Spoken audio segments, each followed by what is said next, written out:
वालों को लिया। बाबा नंद भी थे साथ में। चलते चलते श्रोताओं, आज भगवान कन्हैया मथुरा में पहुंच गए। जब मथुरा में पहुंचे तो शाम का समय हो गया। भगवान कन्हैया ने रात वहीं व्यतीत की मामा कंस के बाग में। मामा कंस के बाग में रात व्यतीत की। करने के बाद में इधर जैसे ही सवेरा हुआ तो भगवान ने बाबा नंद से कहा, बाबा ऐसा करो कि अगर तुम्हारी आज्ञा हो तो क्या मैं जा करके मामा कंस की नगरी देख आए?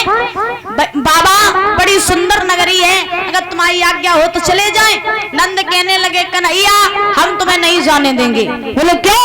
नंद कहने लगे, इसलिए क्योंकि मामा कंस की नगरी में तुम नए नए आए हो और यहाँ पर किसी को जानते हो नहीं, तो पता नहीं तुम्हारा किसी से झगड़ा हो जाएगा, ना जाओ। भगवान बोले, बाबा मेरी काऊ से लड़ाई ना हो, ये चलो जान दो, ग्वाल वाल मेरे संग जा रहे। तो बाबा नंद ने आज्ञा दे दी। उसी समय भगवान कन्हैया बलराम ग्वाल वालों के साथ चले तो परीक्षित महाराज मथुरा में पता चल गया कि आज कन्हैया आ रहे हैं। तो जिस रास्ते से भगवान कन्हैया जा रहे हैं उस रास्ते पे जितनी गोपियां महाराज हैं मथुरा नगरी की, स्त्रियां पुरुष, वो सब कन्हैया के दर्शन करने लगी। और जब दर्शन करने लगी तो हुआ ऐसा कि सारी नगरिया में शोर मच गया। तो जाए रहे श्याम डगरिया में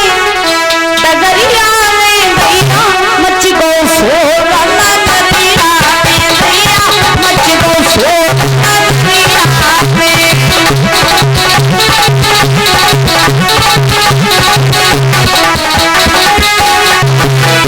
भगवान कन्हैया जा रहे हैं, जाए रहे श्याम डगरिया में भैया मच गो शोर, नगरिया में भैया।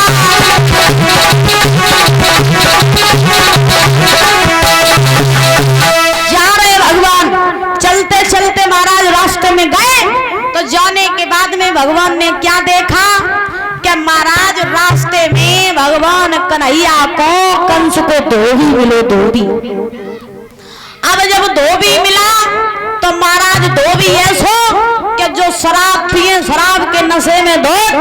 अब ग्वाल बाल कहने लगे, कन्हैया जी धोबी है, ऐसो करो जब कपड़ा लेके नी के कपड़ा पहन के चलो, क्योंकि मामा कंस की नगरी में जा रहे, धनुष यज्ञ में जा रहे, तो उन पे अच्छे अच्छे लोग हुए, राजा महाराजा हुए, और हक तुम जो ग्वाल बाल पहने वस्त्र पहने हो तो ऐसो करो कि इस धोबी से वस्त्र ले लो। तो परीक्षित महाराज जैसे ही ग्वाल बाल ने कही तो भगवान कन्हैया ने धोबी को आवाज लगाई, ए भैया धोबी। अब धोबी शराब के नशे में दत्त कहने लगा, कौन है ऐसा जो जिसने हमें आवाज लगाई? भगवान बोले, भैया धोबी हम तुम्हें बुलाए रहे। अब धोबी पास में आया, कहने लगा, क्या बात है, तुमने हमें क्यों बुलाया? कौन हो तुम, कहां से आए? भगवान बोले, भैया धोबी हम वृंदावन से आए हैं, हमारा नाम कन्हैया है और हम मामा कंस की धनुष यज्ञ में जा रहे हैं, ऐसा करो हमें कुछ वस्त्र दे दो अच्छे अच्छे। महाराज धोबी कहने लगा, अच्छा तुम ही कन्हैया हो? अरे तुम बे तो कन्हैया हो जाने वन वन में जाए के गाय चराई, लूट लूट के माखन खाया, गोपियों के चीरों को चुराया, और तुम्हारी इतनी हिम्मत हो गई तुमने अपना चेहरा देखो कि तुम जो राजा महाराजन के वस्त्र पहने हो। भगवान बोले, क्यों, मेरे चेहरा में क्या खराबी है? धोबी कहने लगा है, तुम्हें हम खूब जानत हैं, तुम्हें हम बहुत जानत, तुमने वन वन में गाय चराई, लूट लूट के माखन खाओ, हम तुम्हें वस्त्र नहीं दिए, चले जाओ यहाँ से।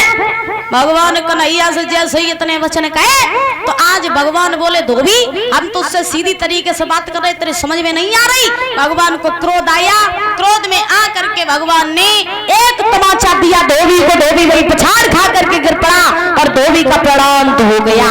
भगवान की ये वही धोबी था जिसके कारण त्रेता युग में मैया सीता का वनवास हुआ था।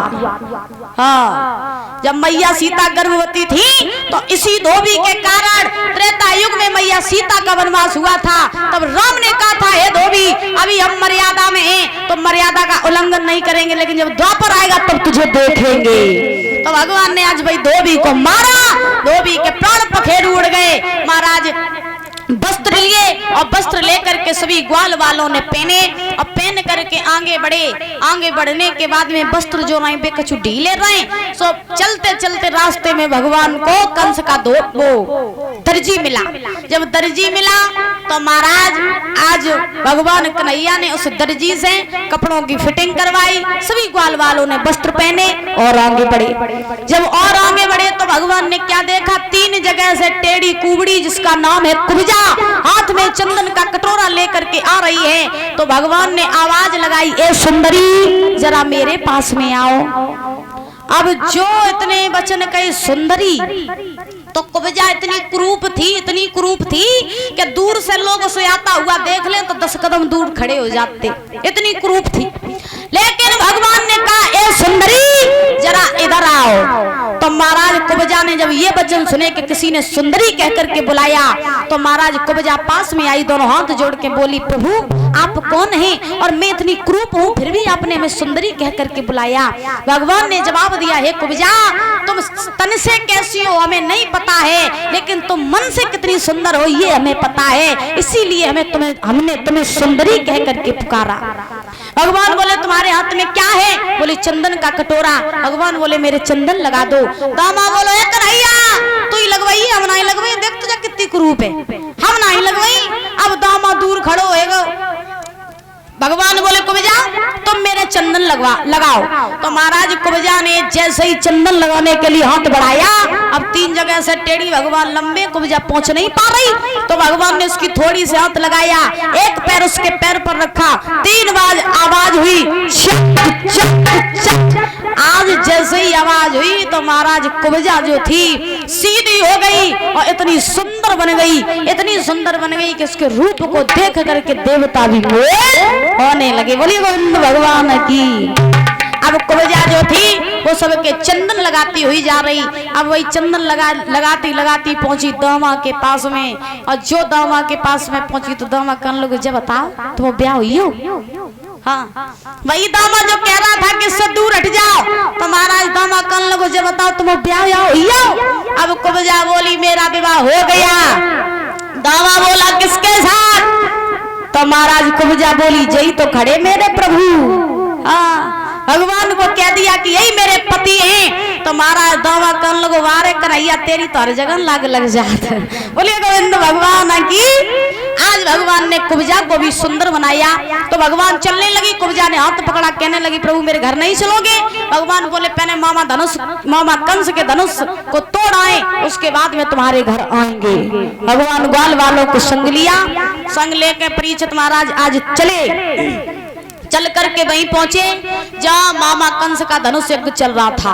क्या देखा, भगवान ने बड़े बड़े राजा महाराजा बैठे हुए हैं, किसी ने भी वो धनुष नहीं तोड़ पाया। जैसे ही भगवान ने प्रवेश किया, धनुष को उठा लिया, बीच से तोड़ दिया और तोड़ करके आज आगे बढ़े। कंस को पता चला कि कन्हैया बलवान के साथ में आ गए और धनुष भी तोड़ दिया। तो महाराज कंस जो रहे वो घबराने लगा, और जब कंस घबराया तो पहलवानों से कह दिया, पहलवानों मेरे ससुर जरासंध ने जो दहेज में हमें कुबलिया पीड़ हाथी दिया था, उस हाथी को इतनी मदरा पिला दो जो कृष्ण बलराम आए ने हाथी कुचल दे। महाराज वैसा ही किया, उस कुबलिया पीड़ हाथी को इतनी शराब पिला दी कि हाथी शराब के नशे में धुत हो गया। जैसे ही कृष्ण बलराम आए, हाथी को बीच में खड़ा कर दिया। भगवान बोले, इस हाथी को हटा लो। मंत्री बोले, पहले जा हाथी से युद्ध करो ताकि बाद में हटाई। अब बलराम बोले, अच्छा जा हाथी की धौंस दे रहे, अरे तुम कहो तो जा हाथी की गेंद बनाए के हम इस हाथी को फेंक दें। और महाराज बलराम जी बोले,